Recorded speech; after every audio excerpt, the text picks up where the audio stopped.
আসসালামু আলাইকুম। আমি আপনাদের অত্যন্ত সুন্দর একটা আশ্চর্যজনক সুন্দর ভালো এবং আশ্চর্যজনক তথ্য দিব। সেটা হচ্ছে রাজশাহীর স্কোয়াডের আমি মাত্র তথ্যটা পেলাম। রাজশাহী স্কোয়াডের রাজশাহী হোটেলের সব ক্রিকেটার বিদেশিরা মাঠে না নামার সিদ্ধান্ত। তারা আপনারা জানেন যে তারা যে পেমেন্ট নিয়ে অনেক ঝামেলার মধ্যে আছে। পেমেন্ট তারা ঠিক মতন পাচ্ছে না।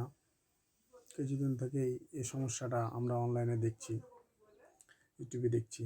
তো এখন আমি দেখতে পাচ্ছি যে তথ্যটা আমার কাছে আছে, সেটা হচ্ছে টিমের সবগুলো সদস্য ওরা হোটেল ত্যাগ করেছে।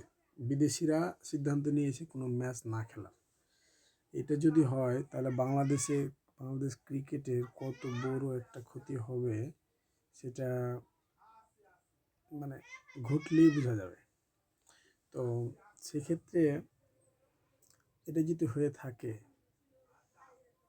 দেশ স্বাধীন হওয়ার পরে এরকম যদি হয়, তাহলে বাইরের দেশে যেমন ইন্ডিয়াতে যেরকমভাবে আমাদের নামে দুর্নাম ছড়ছে, এটা আরও বেশি কিছু ছড়তে সময় লাগবে না।